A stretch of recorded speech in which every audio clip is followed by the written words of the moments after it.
ఓం శ్రీమాత్రే నమః. నమస్తే అండి. ఎలా ఉన్నారంతా? బాగున్నారా? నేను కూడా బాగున్నానండి. మరి ఈరోజు బచ్చల కూర పప్పు వండాను.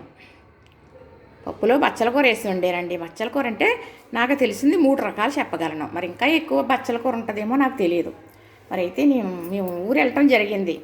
మరి అక్కడ చుట్టేపలా కూడా ఒక్క మొక్క కింద వేసేసారు అనుకోండి నేల మీద. దాన్ని బట్టి అక్కడక్కడ వచ్చేస్తాయి. దీని విలువ చాలా గొప్ప అండి.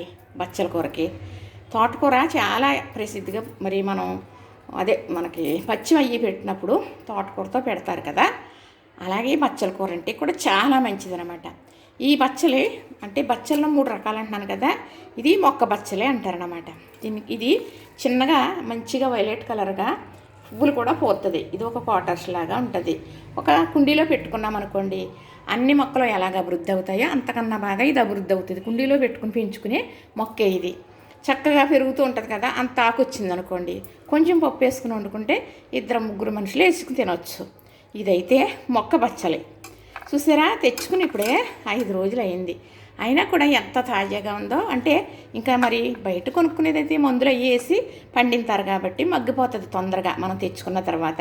మరి ఇది అలాగుంటే చుట్టేపులా చక్కగా నేను మరి నా కూడా వచ్చిన అమ్మాయి కోసాం. అయితే 4-5 కూరలు అవుతుంది. ఏం చేసుకుంటాం మరి. కానీ ఇది వస్తారా, ఫ్రిడ్జ్లో పెట్టుంచుకుని రోజుకి రోజన్నా వండుకుని తినేయాలి. ఎందుకంటే ఆకుకూర తింటాం, కొనుక్కుంటాం, కానీ ఇలాంటిది దొరకాలి కదా. ఇలాంటిది అమ్మటానికి ఎక్కడ రాలేదు, ఎప్పుడూ రాలేదు, రాదు కూడా. ఇది మొక్క బచ్చలే. ఇది చిన్న రబ్బ. ఇదిగో ఇలాగ కోసేసానండి ఆకులు, పప్పులో వేసాను కదా.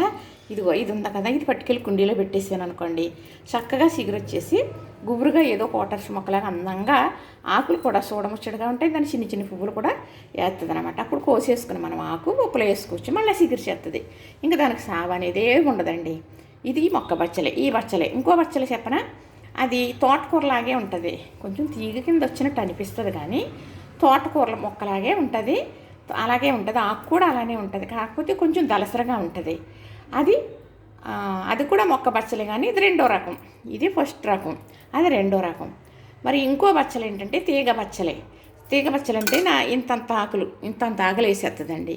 ఒక 4 ఆకులు వేసుకుంటే మనం పప్పులో కూర అయిపోతుంది.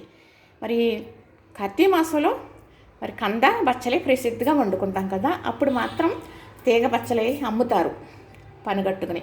ఎందుకంటే ఎక్కడ పడితే అక్కడే ఉంటుందండి. చాలా తీగలు వచ్చేస్తూ ఉంటాయి. ఒక్క తీగ వేసేస్తే చిన్న మొక్క వేసేయమనుకోండి. అలాగే ఇదైనా సరే అలాగే. మరి మా వారు తెస్తారనమాట. తోటకూరలా ఉంటుంది. దీని తర్వాత బచ్చల మొక్క అంటున్నాను కదా, అది తెచ్చినప్పుడు కుండీలో పెడతాను నేను. చక్కగా సిగురుతుంది. అందుకు ఇప్పుడు ఆకలి అయిందనుకోండి, తోటకూరలో ఇందులో కలిపేసి సరిపోదు అనుకుంటే వేసేస్తాను. ఏమైతేనేమి ఆరోగ్యమైంది తినాలి కాబట్టి. ఈ బచ్చల కూర ఎందుకు తినాలి అంటున్నానంటే, ఇది తోటకూరకి అయితే జిగురు ఉండదు కదా. మరి బచ్చల కూరకి ఈ 3 రకాల బచ్చల కూరకి కూడా జిగురు అనేది ఉంటుంది అనమాట. కొంచెం ఈ కొద్దిగా ఉంటుంది. పెద్ద ఆకన్నాం చూసారు, అది ఎక్కువగా జిగురు ఉంటుంది. మోకాళ్ళ నొప్పులు ఉంటాయి కదా, మోకాళ్ళు జాయింట్ల నొప్పులు ఉంటాయి, నలవలేకుండా ఉంటారు. వాళ్ళ కనుక బచ్చల కూర తరచూ తింటూ ఉంటే వాళ్ళకి ఆ నొప్పులు అనేది క్రమేపా తగ్గిపోతాయండి. అంటే ఇందులో జిగురు అనేది ఉంటుంది కాబట్టి ఈ ఆకుకూర అంత బాగా పనిచేస్తుంది. చాలా మంచిదనమాట. అంటే పూర్వం ఇలా తినేవారు. ఇది బచ్చల కూర తీగ. మరి పెద్ద మొక్కలు ఉండేయండి ఇంటి చుట్టూ. ఇప్పుడు మనకు ప్లేస్ లేకపోయినా కుండీలో పెట్టుకుని మొక్కలు పెంచుకుంటున్నాం. అప్పుడు అలా కాదు. మందార మొక్కలు, కొబ్బరి మొక్కలు, నారింజ మొక్కలు, బత్తాకాయ మొక్కలు, జామ మొక్కలు, మామిడి మొక్కలు పెద్దయే ఉండి పెద్ద ఒకళ్ళు ఉండి తలాలు ఉంటాయి కాబట్టి పాడేసింది వచ్చేసినా అది అభివృద్ధి అయిపోయేది. మామిడి పండు తినేసి పాడేస్తారు అనుకోండి ఆ టెంక మొక్క వచ్చిందనుకో, దాని పక్కనే ఈ మన కూరగాయలు పోసుకుంటాం కదా, ఆ తుక్కు గట్టా పట్టుకెళ్ళి ఆ చెట్టు మొదట వేసేసేవారు. అదేముంది చక్కగా అదే ఎదిగిపోయి దానికి ఏమీ నీళ్ళు మేత ప్రత్యేకంగా పెట్టేవారు కాదు. అంటే నీళ్ళు మేత అంటే ఎరువులు వెయ్యినని పెట్టేవారు కాదు. అలా ఉండి ఈ మొక్కలు అలాంటి చోట ఇలాంటి తీగ కింద తీగ వచ్చిందనుకోండి, అది అలాగే అభివృద్ధి అయ్యేది.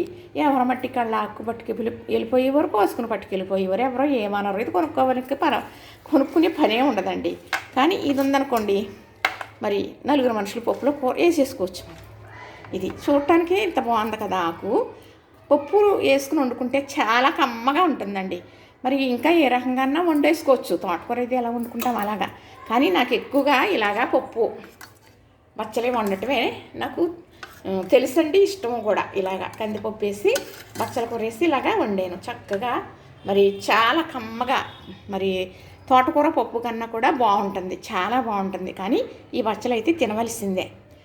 ఇది తినేదే అని అంటానేంటి, ఇది తింటే ఆరోగ్యం.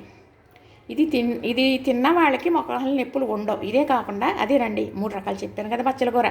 ఈ 3 రకాల బచ్చల కూరలు కూడా మరి నేను చెప్పిన 2 దొరుకుతాయి. ఎందుకంటే రెండోది నేను మరి తోటకూర లాగా ఉంటుందని చెప్పి చూసారా, అది కార్తీక మాసంలో అమ్మొస్తుంది.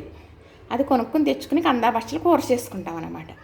ఇది అమ్మరాదు, ఇది ఎక్కడ అమ్మడం చూడలేదు. కానీ ఈ మొక్క పెట్టుకున్న వాళ్ళు, ఇంటి దగ్గర వచ్చిన వాళ్ళకి తెలుస్తుంది. కొంతమందికి తెలవచ్చు, అందరికీ తెలకపోవచ్చు అనుకుంటున్నాను మరి నేనైతే. కానీ ఇది ఏదో పువ్వుల మొక్కలాగా అనిపిస్తుంది. కానీ కమ్మదనం ఉంటుంది చూసారు, చాలా బాగుంటుంది. పొన్నగంటి కూర, తెలగపిండి కూర, మరి ఇంకా చాలా రకాల ఆకుకూరలు ఈ వర్షాలకు సిగురుతాయి.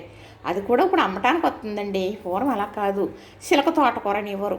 తోట ఉందనుకోండి, ఎదరకుండా కొబ్బరి తోట, అందులో తోటకూర మొక్కలు మనం వేసినట్టుగా వచ్చేస్తాయి. ఆ మొక్క కూర శుభ్రంగా అంత ఆకు కోసుకుని తెచ్చుకుని ఏపుకున్న పప్పులు వేసుకుంటే అది ఎంత కమ్మగానో ఉంటుందండి. అది చిలక తోటకూర అంటారన్నమాట. అంటే చిన్న చిన్న మొక్కలే లాక్కుని తెచ్చేసుకుని వండేసుకుంటారు పూర్వం. మరి అందులో విలువలు చెప్పలేదేమో తప్ప విలువైనయే తిన్నారు, విలువైందే వాడారండి. కానీ దాని ఒక్క అర్థం చెప్పలేదు మనకి. ఇప్పుడు మనకన్నీ తెలుసు, అయినా కానీ విన్నప్పుడే తర్వాత మళ్ళీ పాటించట్లేదు మనం. అవునా కదా, నిజమే కదా. కానీ పూర్వం వండుకునేవారండి తోటకూర శుభ్రంగా. మా అమ్మగారు అయితే ఇప్పుడులాగా ఏంటండి, చాటడ కూర కోసి నీళ్లు ఎసరబడేటప్పుడు ఆ తోటకూర వేసి ఆ నీళ్లు వారి చేసి ముద్దల కింద పిండి అది వేపివ్వరండి. ఆ నీళ్ళలో పోతుంది కదా అని ఇప్పుడు అర్థమైంది. అప్పుడు తెలీదు. అప్పుడు తెలివి ఏంటంటారా, అది ఇంత తీసుకు తింటారు కదా, అంతంతా పెట్టివ్వరండి తోటకూర. ఎప్పుడంటే ఇప్పుడు 4 మనుషులకు మనం వేపుకుని, ఎప్పుడు 5 మనుషులకి అంతా ఒకళ్ళకి వేసి పెట్టివ్వరు గిన్నెలో. అమ్మగా ఉండేది. చక్కగా ఎల్లిపాయలు, జీలకర్ర, ఎండుమిరపకాయలు, మినపప్పు, శనగపప్పు వేసి ఆ ఉడకబెట్టి పిండిన ముద్ద అందులో వేసి ఇలాగ తిప్పేసేవారు. నూనె ఎక్కువ పట్టేది ఏమి కాదు. చక్కగా ఇంత పెట్టివ్వరు. ఆకుకూర కూడా పెట్టాలని అంటే వాళ్ళకి చెయ్యాలనే తెలిసే తప్ప తప్పనిసరిగా దాని విలువ తెలుసో లేదో నేనైతే చెప్పలేనండి ఈరోజు. కానీ పెట్టివ్వరు. తోటకూర, గోంగూర ఇలాగ వరుస వచ్చినప్పుడు మొలిసినవి. ఇది నా చిన్నతనంలో తెలియచమండి, నాకు అప్పుడు అసలు తెలీదు. ఇది మేము ఇక్కడే ఉంటుందండి, సుబ్బారావు నిలయం అంటారు, అందులో ఉన్నాం. అప్పుడు ఆవిడ ఎక్కడి నుంచో తెచ్చి వేసుకున్నారంట. ఆవిడ వెళ్ళిపోతూ కుండీలోకి లాక్కుని పట్టుకెళ్ళిపోయారు. కుండీలో వేసుకున్నారు, హౌస్ ఓనర్ గారు కుండీలు ఉంటే ఆవిడ మొక్క కోసం మొక్క పట్టుకెళ్ళిపోయారు. కుండీ కదా అనేసి వదిలేసి, అందులో ఆవిడ లాగేసుకోగా మిగిలితే ఇంత వచ్చిందండి. సోత్తే ఇది ఏంటి అనుకుంటే పప్పులు వేసుకుంటారని ఆవిడ చెప్పింది కదా, మరి అయితే ఈ మొక్కే అనుకుని పెట్టాను నేను. పెడితే అది ఒక చానాళ్ళలో పెద్ద కుండీలో మళ్ళీ ఏరే చోటకి పైకి వెళ్ళవలసి వచ్చింది అద్దెకి. పైన ఉన్న పెద్ద కుండీలో చక్కగానండి. చెప్తే నమ్మరండి, ప్లేట్ ఉంది కదా, ఈ ప్లేట్లో కోసేదాన్ని వారానికి. పెద్ద కుండీల వల్ల కనుక నీళ్ళు వేయడం వల్ల పప్పులు వేసేదాన్ని. కానీ అప్పటి నుంచి పోయిందండి అది పోయిన కాడి నుంచి అప్పటి నుంచి మొక్క పెట్టడమే కానీ బతకట్టలేదు. ఎందుకు చేద్దాం, దీనికి బతుకడమే కానీ పోవటం అంటూ ఉండదు. ఇప్పుడు ఇదైతే కుండీలో పెడతానండి. ఇది ఎదిగేలాగా చేస్తాను. ఇది బచ్చలే, ఇది మొక్క బచ్చలే. మరి మొక్క బచ్చలు ఇంకొక రకం ఉంటుంది, తీగ బచ్చలే. 3 రకాల బచ్చలు ఉంటుంది బచ్చల కూర. ఈ ఆకుకూర తినడం వల్ల మనకు మోకాళ్ళ నొప్పులు తగ్గుతాయి, మంచి ఆరోగ్యం. ఆకుకూర ఏదన్నా గొప్ప ఆరోగ్యం, కానీ కొన్నిట్లో చాలా ఆరోగ్యం ఉంటుంది కదా, తెలిసిందే కదా.